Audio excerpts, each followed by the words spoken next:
A warm welcome to all our viewers. I'm your host Pratiksha Mishra and you're watching another episode of South Asia Focus. Let's begin the show. India's ties with the Philippines, a vital Southeast Asian partner, are gaining momentum as both nations seek to bolster regional stability, maritime cooperation and counter China's growing assertiveness. Rooted in India's Act East policy, the partnership is expanding across defense, trade and strategic connectivity. In a significant move, New Delhi recently welcomed Philippine President Ferdinand Marcos Jr., underscoring a shared vision for a secure Indo-Pacific, enhanced naval collaboration and a future of mutual growth. Philippines President Ferdinand Marcos Jr. received a ceremonial guard of honor in New Delhi on his first visit to India since taking office in 2022. His trip comes amid rising tensions between Manila and Beijing over the South China Sea, where both nations have competing territorial claims. A key highlight of the visit was the push to deepen maritime cooperation and expand ties in defense, pharmaceuticals, and agriculture. Notably, the Indian and Philippine navies recently held their first joint sail in the South China Sea, signaling a strengthening strategic partnership. Since late 2023, the Philippines has ramped up maritime collaborations with global allies to counter China's assertiveness in the contested waters. During a bilateral meeting, Prime Minister Narendra Modi called the Philippines an important partner in India's Act East policy and discussed regional and global issues with President Marcos, hinting at India's position on the maritime disputes. Indo Pacific क्षेत्र में शांति, सुरक्षा, समृद्धि और rule based order के लिए हम प्रतिबद्ध हैं। हम अंतर्राष्ट्रीय कानूनों के अनुरूप फ्रीडम ऑफ नेविगेशन का समर्थन करते हैं। अगले वर्ष फिलीपींस आसियान की अध्यक्षता करेगा। इसकी सफलता के लिए हम पूरा सहयोग देंगे। Addressing the media alongside Prime Minister Modi, President Ferdinand Marcos Jr. underscored the enduring economic partnership between India and the Philippines. He emphasized the need to elevate bilateral trade, which stood at over $3 billion last year, and announced plans to fast-track a preferential trade agreement between the two nations. The economic sphere has been a steady engine driving our ties for 7+ decades. True to our strategic partnership, Prime Minister Modi and I have charged our economic teams to shepherd our commerce, now at the $3.3 billion in the last year, towards a continued upward trajectory and expanded baskets of goods.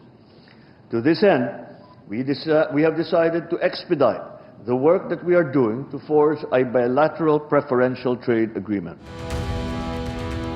India in recent years has significantly strengthened its ties with Southeast Asian nations, driven by its Act East policy and a shared interest in regional stability and economic growth. The visit of Philippines President Ferdinand Marcos Jr. has further reinforced this momentum. His engagements in New Delhi, particularly around maritime cooperation and trade, reflect a growing strategic alignment between the two countries, especially amid rising tensions in the South China Sea and the need for diversified regional partnerships. Moving on. Traders in Pakistan-occupied Gilgit-Baltistan are protesting against what they call unconstitutional federal taxation at the Sost dry port. Despite a court ruling declaring such taxes illegal in the region, authorities continue to impose them, sparking anger amongst the business community. The ongoing enforcement has disrupted trade and placed financial strain on local businesses. Protests have intensified with support from civil society groups demanding justice and constitutional clarity. We bring you this report. Traders in Pakistan-occupied Gilgit-Baltistan have intensified protests at the Sost dry port over customs delays and illegal federal taxes, defying a court ruling exempting the region from such levies. They accuse authorities of ignoring the court verdict, disrupting trade, and using arbitrary detentions to suppress their peaceful protest for constitutional rights. As frustration grows, they are calling for urgent intervention, warning that ongoing neglect could destabilize the region and threaten cross-border commerce under the framework of CPEC, China-Pakistan Economic Corridor. 3 दिन पहले रात को हमें बगैर किसी warrant के घर पर चारदीवारी को पामाल करते हुए पुलिस फोर्स ने हमें उठाया बगैर किसी मकसद का। उनका मकसद ये था कि जो ताजिर बरदरी का एक एहतजाज अपने हुकूक़ के लिए होने जा रहा था उसको नाकाम करने के लिए एक उनकी साजिश थी।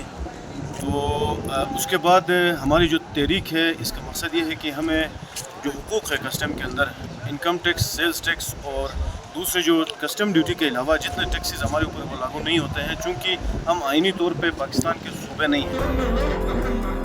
The traders maintain that their protest is a peaceful and lawful assertion of constitutional rights. They urge authorities to engage in meaningful dialogue, cautioning that any further crackdown could worsen tensions in an already volatile region. Gilgit Baltistan non tariff area है। FBR अपना बंदोबस्त थाकोट के मुकाम पे करे, लेकिन अलमिया ये है कि अब तक उस पर अमल दरामद नहीं हुआ है। यहाँ जितने भी ताजिर बैठे हैं ये आइन की बालादस्ती चाहते हैं, ये चाहते हैं आइन ने जो हमें हुकूक दिए हैं उनके ऊपर फौरन अमल दरामद हो। With no response from authorities and public frustration deepening, protesters warn that failure to address their legitimate grievances could spark a broader crisis, one that transcends economic hardship and risks igniting wider political and social unrest in Gilgit-Baltistan. And now it's time for Asia This Week, bringing you the most compelling stories from across the continent. On August 6, Japan held a memorial ceremony to mark 80 years since the US dropped an atomic bomb on Hiroshima during World War II.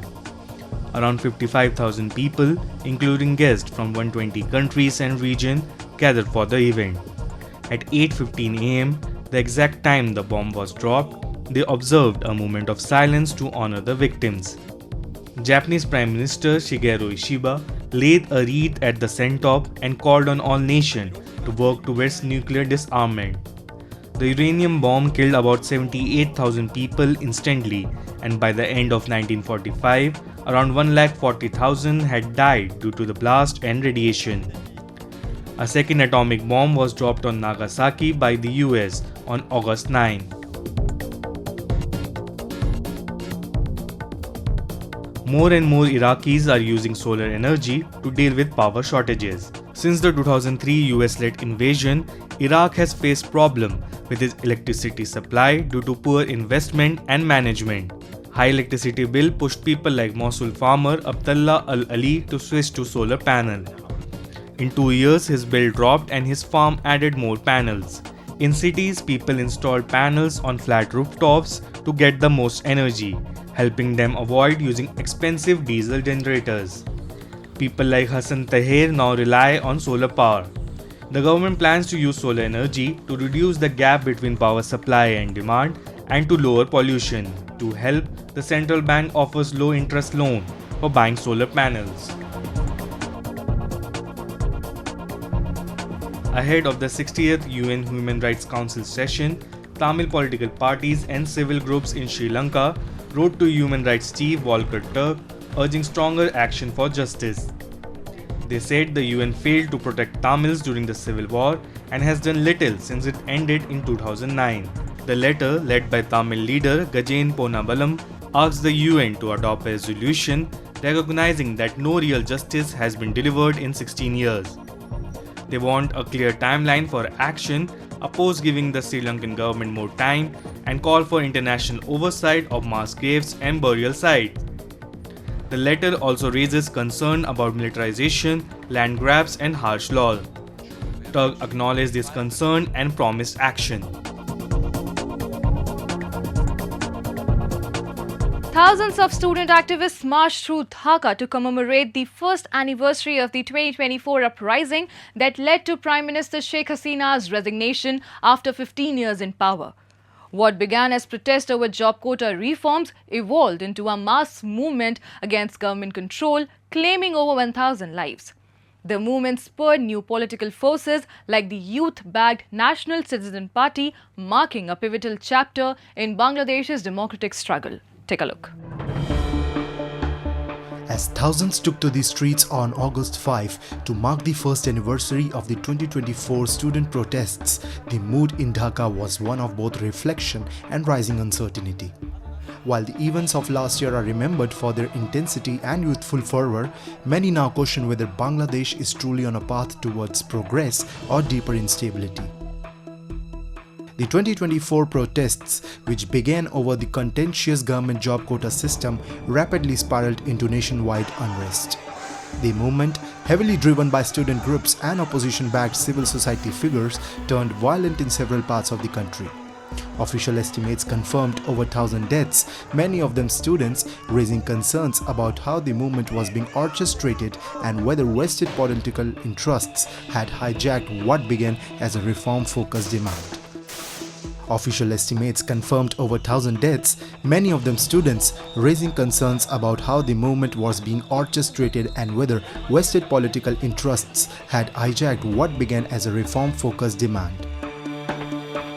গত বছর জুলাইয়ের 21 তারিখ রাতে আমার নিজস্ব ভবন থেকে মানে আমাদের নিজস্ব মেস থেকে স্বৈরাচার শেখ হাসিনার তৎকালীন সময়ের ফ্যাসিস্ট প্রশাসন বাহিনী আমাদেরকে গ্রেপ্তার করে এবং আমাদের দীর্ঘ সময়টা আমাদের অনেকটা প্রায় 2024 সালের 6 আগস্ট রাতে পর্যন্ত আমাদের জেলে কাটাতে হয় এবং সেই সময়টাতে আসলে 5 আগস্ট যে ঘটনাগুলো ঘটেছিল এগুলো আমি দেখতে পারি নাই এবং বিজয়টা দেখতে পারি নাই আর সেটা আমি আজকে এখানে স্মরণ করতেছি যে যখন সেটা জেলে থাকার কারণে দেখতে পারি নাই আজকে এসে সেই উদযাপনটা আমি উপভোগ করতেছি এখানে The 2024 protests left a profound impact on Bangladesh's political landscape. While the former Prime Minister Sheikh Hasina's long tenure saw major infrastructure growth and international engagement, critics accused her government of suppressing dissent. Supporters, however, argue that her departure was driven more by a shifting political narrative than by any collapse in governance. Her exit paved the way for an interim administration promising reform and reconciliation, but not all are convicted of its progress.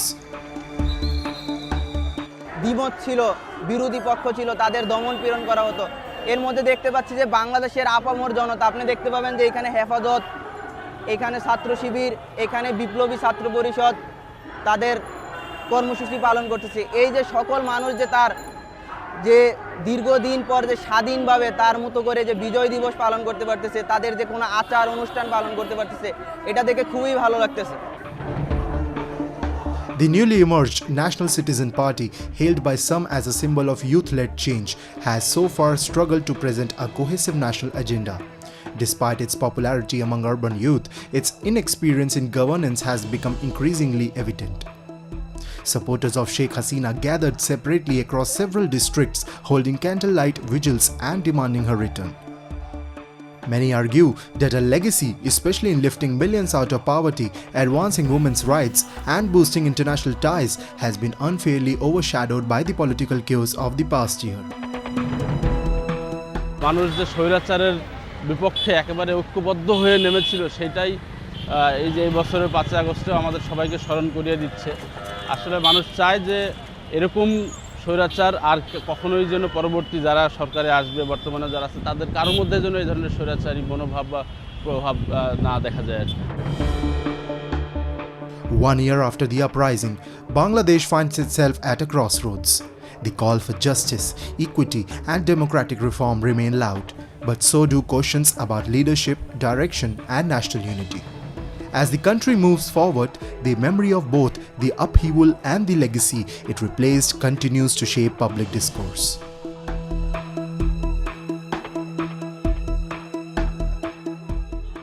Kolkata, with its colonial charm and vibrant cultural tapestry, is celebrated not only for its historic landmarks but also for its irresistible Bengali sweets.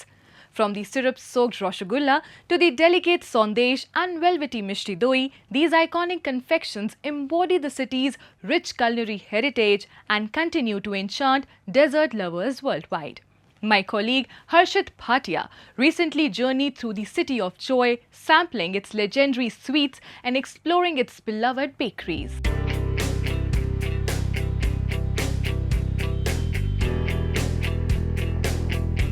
From the iconic Rasgulla, which melted the hearts of the millions, to the delicate Sandesh, which embraces elegance. Bengali sweets are more than just desserts, they're a tradition, emotion and celebration on the plate. Right now, I'm standing at the heart of the Kolkata, where the aroma of sugar, ghee and heritage lingers in the air. In this journey, we are not just tasting sweets, we are unwrapping history, craftsmanship and Bengali pride that binds it all together. Cholun shuru kori e Rongin Mishti Yatra. Kolkata, a city of revolutionaries, poets and passionate food lovers. Here, sweets aren't just an after-meal indulgence. They are a way of life, a symbol of celebration and a marker of identity. Be it Durga Puja, a wedding or a casual afternoon gathering, Bengali sweets like Rasgulla, Sandesh and Mishti Doi are always at the heart of the moment. Their journey begins not just in kitchens but in culture, a legacy steeped in history and tradition. At the heart of this sweet legacy stands Balaram Mullik and Radharaman Mullik, not just a sweet shop but a cherished Kolkata institution. Established in 1885, this iconic family-run business has evolved with time, blending innovation with tradition. From artisanal fusion Sandesh to time-honored classics, every bite carries a story of generations of heritage and of Kolkata's unshakable love for all things Mishti. Rasgulla is so very famous all over the world, in the country. So people know that Calcutta has the best Rasgulla, best mithai. And because Bengali mithai is a very subtle taste, is very subtle, it is light and is healthy. Many times doctors suggest to have hot Rasgulla when you are not well, when you are not doing well, you are sick, because it is protein. Other countries like Dubai and Singapore accepted our sweets and exports were happening there. Across the city, Kamdhenu Sweets has earned a special place in the hearts and taste buds of Kolkatans. Famous for its rich, juicy Rasgullas and the much-loved baked Rasgulla, the shop beautifully captures the spirit of evolving Bengali confectionery rooted in tradition yet unafraid to innovate. With every bite, Kamdhenu offers a taste of nostalgia wrapped in modern flair, proving that in Kolkata, sweets are as dynamic as the city itself. Now we have 16 outlets all over Kolkata, and we also export sweets to different states as well as outside of the country, like USA, Australia. There are many Bengali people staying over there, so they like our sweets. We Bengalis, what we make Sandesh. That's on the lesser side of sweet, like the sugar content is very less. So that's what we specialize in. History of Rasgulla dates back to more than 100 years back. Our Rasgulla is mainly on the softer side. Like if you go outside of Kolkata, it will be, the texture is very spongy. The history is like someone dropped a ball of cottage cheese on a sugar syrup, and then what the item came out, it came out to be Rasgulla, and then that is history. Inside both factories, the rhythm is constant, kneading china, boiling Rasgullas, shaping Sandesh, a space where precision meets passion. Skilled chefs, many with decades of experience, handcraft each sweet with care. Making Bengali sweets requires finesse, patience and a deep-rooted sense of tradition. These are not just desserts, they are handcrafted labors of love, rich in expertise and steeped in history.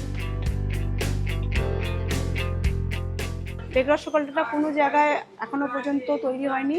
এই প্রথম মানে আমাদের যে honour আছেন mister Sudip Mallick, উনি bake rasgulla এখানে নতুন মানে তৈরি করেছেন। বেক রসগোল্লাটা খুব ফেমাস এখানে। বাঙালিদের মধ্যে মিষ্টিটা খুব প্রচলিত, মানে মিষ্টিটা আমাদের সব কিছু কাজেই আমাদের মিষ্টিটা আমাদের খুব লাগে। মিষ্টিটা হচ্ছে শুভ আমাদের পক্ষে। আমাদের মিষ্টি আমরা খাই, আমরা খেতে ভালোবাসি। From festivals to family milestones, Bengali sweets sweeten every celebration. Even as modern patisseries emerge, heritage brands continue to thrive, proving that tradition still holds strong in today's changing world. 20 और 25 इयर्स हो गए खाते हुए। अच्छी लगती है, सभी अच्छे हैं। यहाँ के रसगुल्ला है, वो काचा गोल्ला है, और यहाँ पे जो बेक्ड मिहिदाना बोलते हैं वो भी अच्छे हैं। सभी अच्छे हैं, यहाँ पे क्वालिटी बहुत अच्छी है। In Kolkata, every sweet tells a story of culture, celebration and timeless craftsmanship. As the city evolves, its love for Mishti remains unchanged, a delicious reminder that tradition, when savored, never goes out of style. Together, these timeless treats offer a sweet glimpse into Kolkata's soul, where every bite tells a story of tradition, celebration and love. And with that, we come to the end of this week's episode. See you next week. Till then, goodbye and take care.